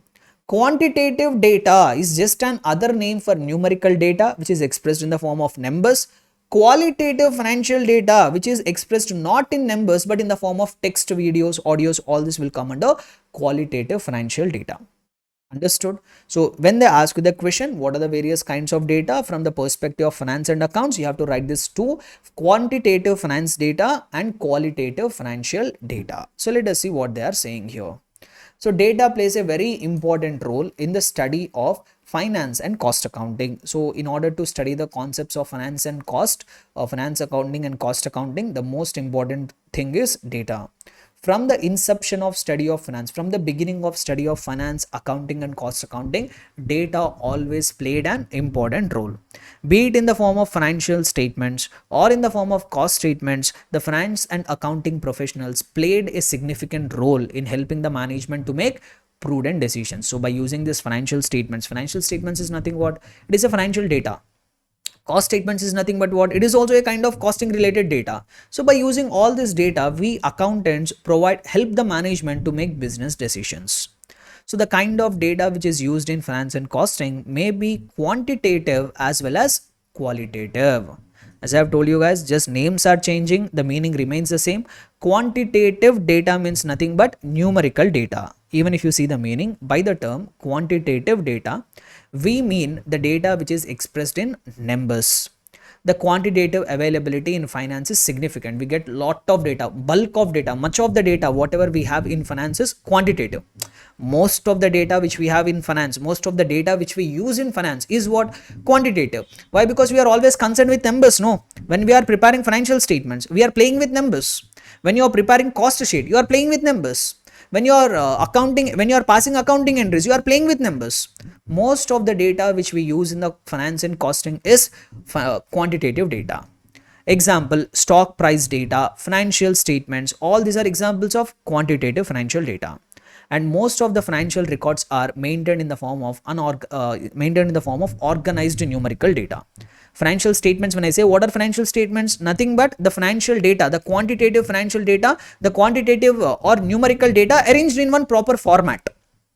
Financial statements are nothing but what? It is a quantitative information, the information which is expressed in numbers by following one specific format which is properly organized. Next one, qualitative financial data. However, some data in finance studies may appear in qualitative format. Example, text, videos, audios, etc. Like for example, one CEO of the company has given an interview. CEO of the company came before the public, gave an interview. That is also a data. When he gave an interview, when he gave a speech, that is not in the form of numbers. He is telling you something other than numbers. That is a qualitative data. Or AGM of the Reliance Industries Limited was conducted. Ambani came, took the mic and told and gave some 5 minutes of speech. That is also a data, but qualitative data, not always in numbers. So these kind of text or a paragraph released by the management is press release was done in the management, or a news is there regarding the company in the news media. So these are all what? Qualitative data other than numbers. So however, some data in financial studies may appear in a qualitative format. Sorry. Example, text, videos, audios, etc. These types of data may be very useful for financial analysis. Not just numbers, guys. This kind of data also play a very key role in doing the financial analysis. For example, management discussion and analysis presented as a part of annual report of a company is mostly presented in the form of text. This information is useful for getting an insight into the performance of the business. So what they are referring is, see, annual report I have shown you. In that annual report, one important information will be there. So please develop a habit of reading the annual reports. You will get to know about business. So every company, see, all these are free to download. All the listed companies in India, they are required to submit one mandatory annual report, which will be available in their official website. You need not search it for a longer period of time also. Just Google it, HUL annual report. Like how I have downloaded this, just have searched it in the Google, HUL annual report. I got this copy. So like this, for all the listed companies, the annual reports will be available freely on the internet. Start reading annual reports. That will open your mind, that will open your thought process. You will get to know the business, you will get to know how the business functions, how practically things will work. So being a finance professional today, if you just restrict your knowledge to books, that will not be enough. Today we need to know business. The knowledge of business matters the most today. And how you will come to know about the business? By reading all these kind of important documents. See, in every annual report, there will be one important report called MDA, Management Discussion and Analysis. In every annual report, it will be there. I will show you. See here. So here in this report also, we have something called MDA, Management Discussion and Analysis. Now, if you go to that management discussion and analysis, a lot of business related information they will present, like how the world is changing, how this HUL company is creating value for the consumers, what kind of businesses they have done, what key decisions they have taken, and what decisions they have taken regarding their employees. So all the key decisions which have been taken during the year, they will try to explain in this paragraph called MDA, Management Discussion and Analysis. Let me show you one more report, like Reliance Industries Limited report we will download. So Reliance Industries Limited annual report, as I have told you, free of cost, guys. You can simply download it, any annual report. So if I go to this annual report of Reliance Industries Limited, here also I will be able to find a paragraph called MDA, Management Discussion and Analysis. Let me show you that. Just let it get loaded. Yeah. So in this also, if we give a quick glance at the index, so let us find out where management discussion and analysis is there. Yes, here. So management discussion and analysis, able to see? So if I click it here, it will take me directly to management discussion and analysis. Sir, what information will be there in management discussion and analysis? They will give you entire business overview. What they will give you, guys? They will give you entire business overview, how the global economy is performing, how the Indian economy is performing, and how this particular Reliance Industries Limited has been performing, how they are deriving revenue, how much profit they have made. Some financial data also will be there, from some numerical data will be also there, but beyond the numerical data, most of the information is textual. Like if you see, they have given something called a performance update, strategic update. So like this, what and all key achievements, what and all important matters of the business are there, all these things will be explained in the form of paragraphical content. So like this, in every annual report, you will be able to find one paragraph called MDA, Management Discussion and Analysis, which so many people read, and depending on the information in that management discussion and analysis, people will form their decisions whether to invest in the companies or not invest in the companies. So like this kind of qualitative financial data, MDA is also playing a key role in decision making process, especially investment decisions. Similarly, key executives like CEO, CFO often appear for an interview in the business channels. These interactions are often gold mines for data and information. These informations are what? Gold mines for data. See, recently I have come across one interview, which is of Charlie Munger. See, Charlie Munger is a person who is a partner of Warren Buffett.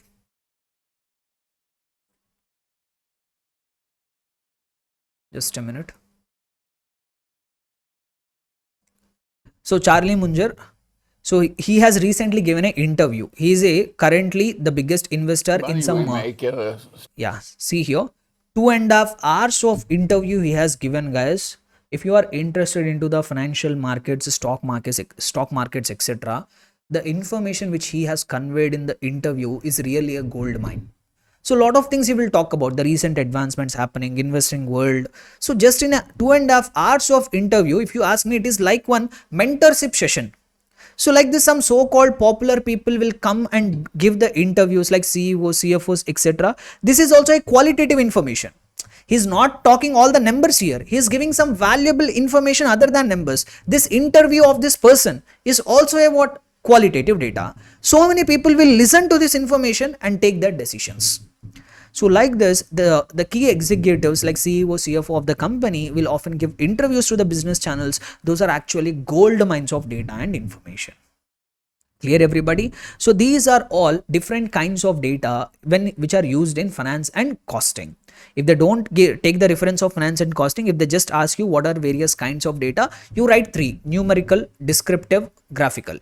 But if they ask you from the accounts and finance perspective, or from the finance and costing perspective, what are different kinds of data, then you write this 2: qualitative, quantitative. Quantitative means numerical, qualitative means other than numerical data. Clear? So we have seen different types of data also. Now let us talk about one important concept. What are the various steps which are involved in conversion of data into information? So as I have told you, the main objective of all this data analytics is whatever raw data is there, that has to be finally converted into information or useful knowledge. Now, in the process of conversion of that data into complete knowledge, there are various steps involved.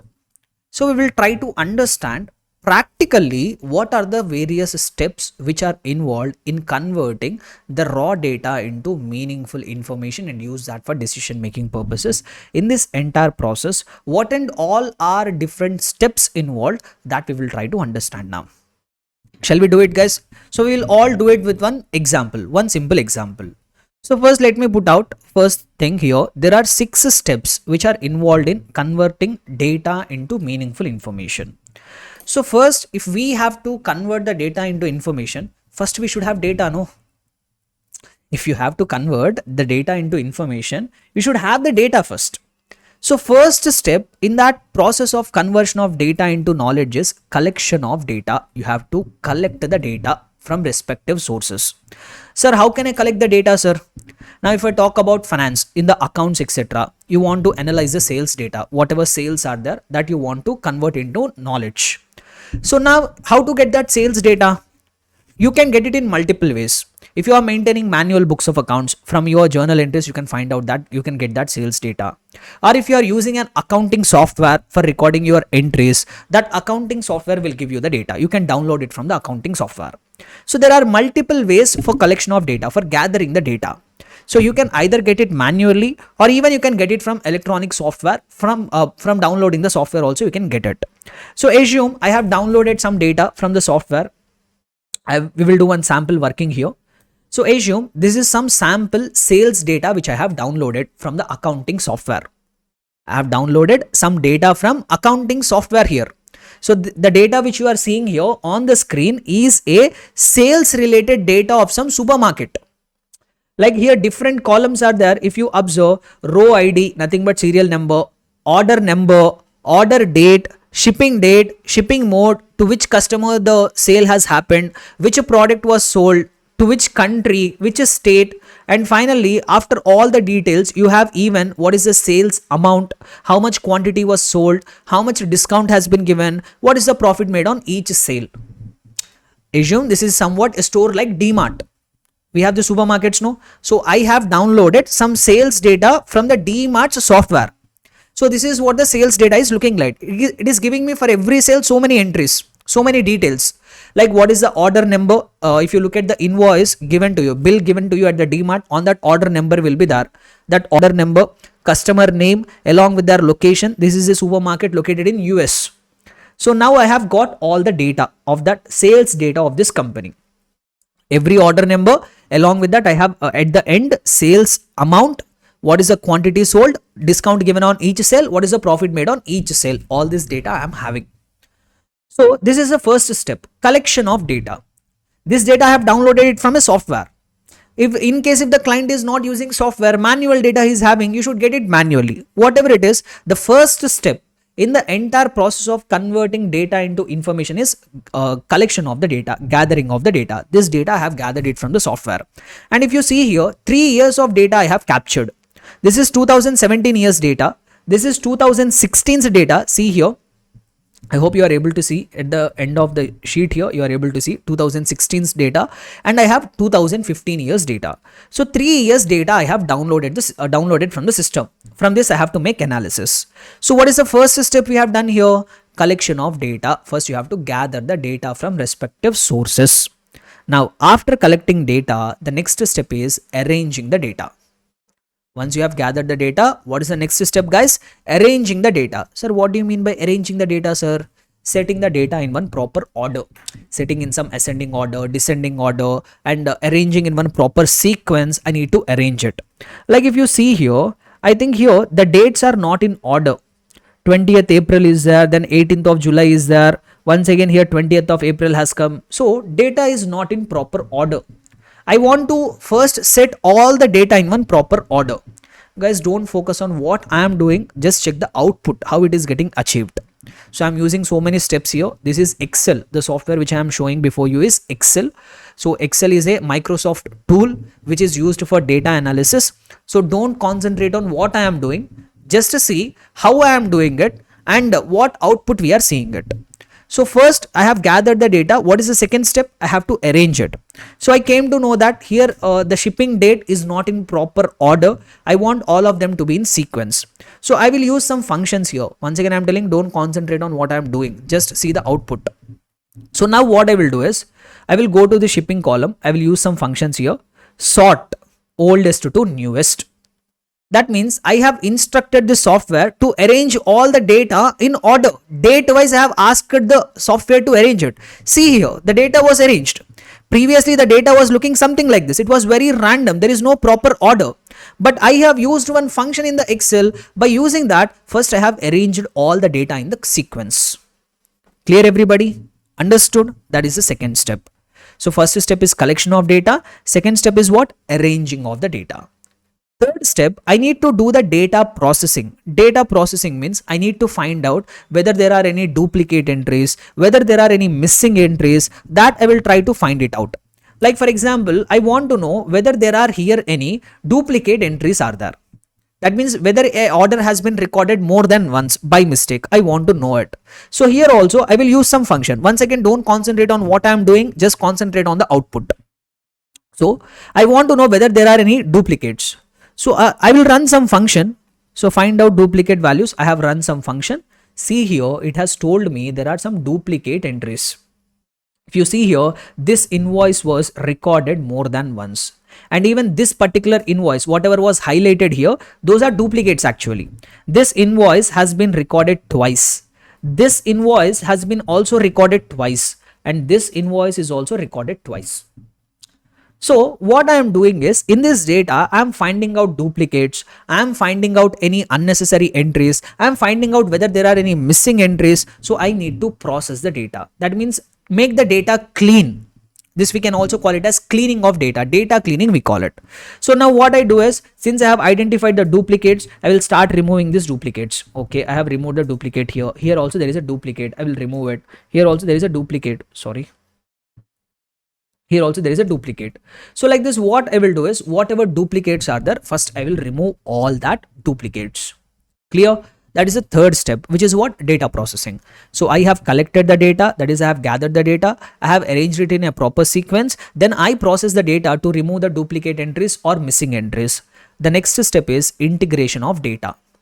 I have to create one single source, integration. I have to combine all the different sets of data here. So if you see here, I have 2000 data in one sheet.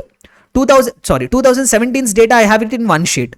2016's data I have in one sheet. 2015's data I have in one sheet. In order to do collective analysis, I should make sure that all the data is in a single sheet. I should integrate all the data. Here data is in separate sheets. For 2015 we have a separate data. For 2016 we have a separate data. For 2017 we have a separate data. Now what I will do, I will combine all these three files into one single file. So what I will do here is, I will create one extra sheet. I will copy all this information from 2015. I will paste it here. Okay, 2015 data is updated. Now what I will do, I will go to 2016, copy 2016's data and paste it in my file here. Here at the bottom, I will start pasting it. Then I will go to 2017, copy this data from the 2017 and I will paste it here. So what I have done, out of three different files of data, I have gathered, I have integrated, I have combined all the different data into one single file. Why? Because if you want to do analysis, all the data should be at one place. So I have gathered all the data and assembled it in one particular file. So this is what the fourth step, integration of data, combining all the different data sources. Now finally what I will do is, I will start analyzing the data and then I will do the reporting to the concerned person. Like I'm an employee, I'm an accountant, I got all this data. I will do some analysis out of it and I will report it to my top level management in an understandable format. So now what I will do is, I will do some analysis. So this all data is there. This is not making any sense for me, these many number of files. So I will use some functions like pivot table here. Once again, don't concentrate what I am doing. Just to see the output, I will do some analysis out of it. Okay, so I will do some simple analysis. Like year wise data I will gather and report it to the management. Where is the year? Just look at it, what I am doing. Okay, year I have got it. For each year, what is my sale value? I have simply done analysis. That's all. This is what the simple analysis we have. So what I have done is, from all this collection, I have used some application called pivot table in the Excel and I am able to generate from this entire raw data, year wise data I am able to generate. Now I will try to present it in the form of a graph. Like how I will present it in the form of a graph, sir? Let me show you one example. The same information, I will present it in the form of a graph and give it to the management.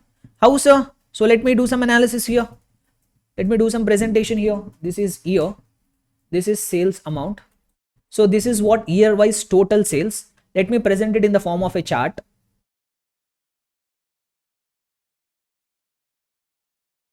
That's it. Over.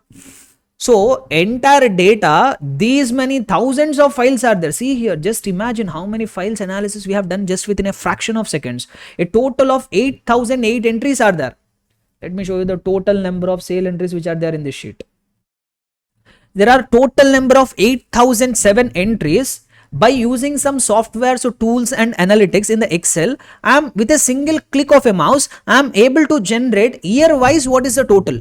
So see here, in the year 2015 this much sale, in the year 2016 this much sale, and the year 2017 this much sale. And if you observe, the sales are increasing.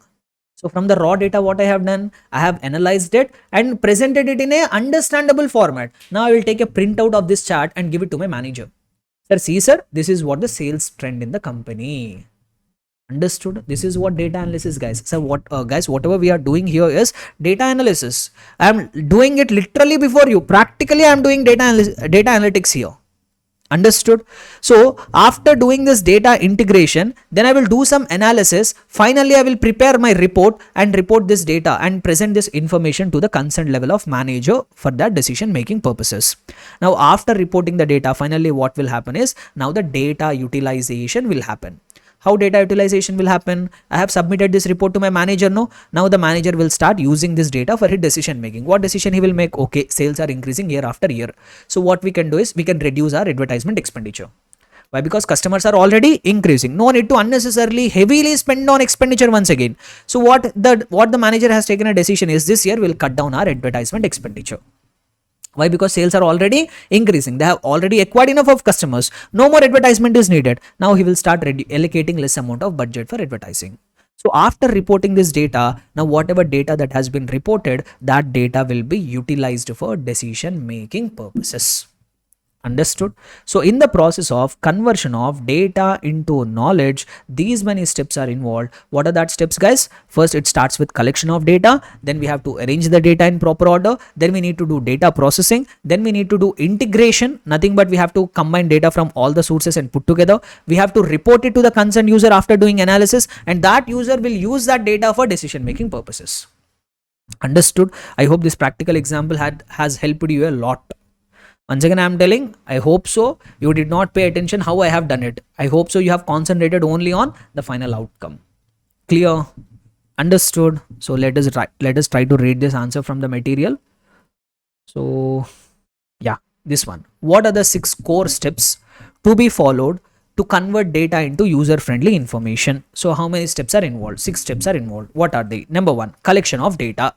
Collection of data may be done with standardized system in place. Appropriate software and hardware may be used for this purpose. How we will collect the data? By using some software hardware.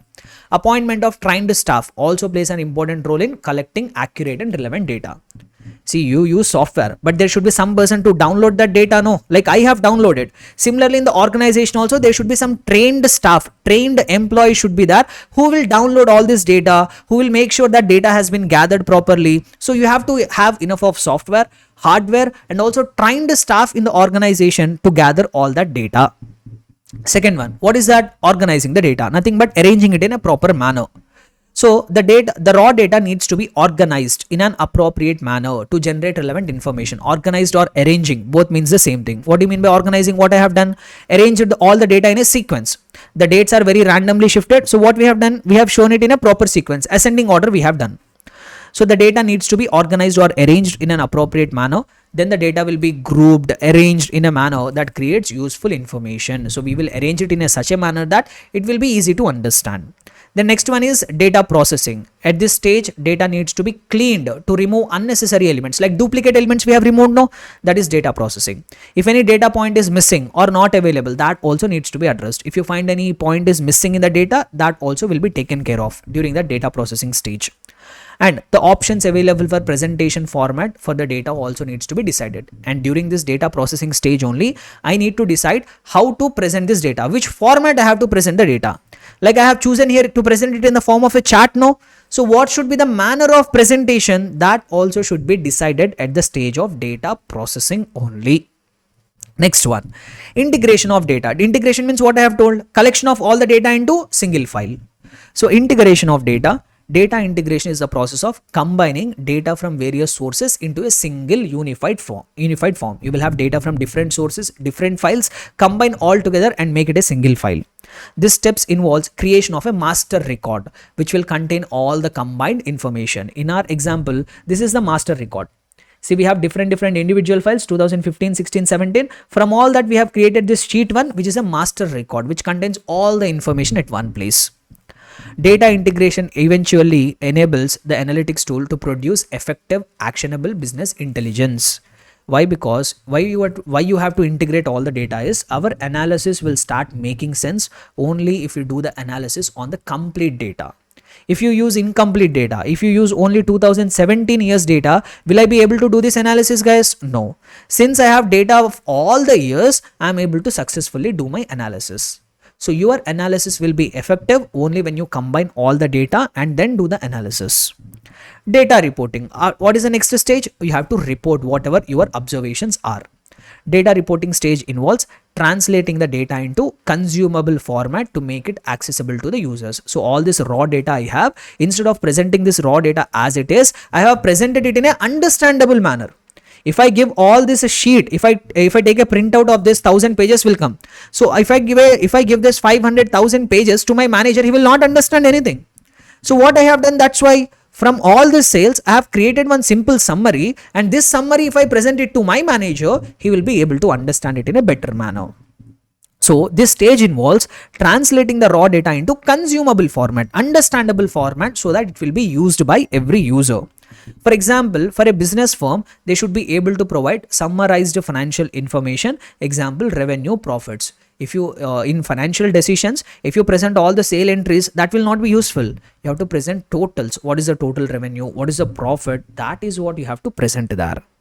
Next one, the objective is a user who wants to understand the financial position of the company should get the relevant and accurate information. With what objective we have to present it? We have to report the data in such a format that every reader should be able to understand the information clearly, and it should be relevant and accurate information I have to provide, not the clumsy information. To the point information I have to provide. See here, is this not a to the point information? Obviously, this is exactly to the point information. Next one. Last stage, data utilization. At this ultimate step, data is being utilized to back corporate activities and enhance operational efficiencies and productivity for the growth of business. After the data has been reported, now that reported data will be utilized for decision making. How? Like I have given an example, since the sales are continuously increasing, the manager took a decision that he will cut down the advertisement expenditure. So this data will form part of decision making of users of the company, and this makes the corporate decision making really data driven instead of taking the decisions fluke. Like I cannot toss a coin and say if the heads comes I will increase advertisement, if the tails comes I will decrease advertisement. This is not how the business decision should be taken. If a decision is getting taken in a business, that should be backed up by data. We should have some justification for that decision.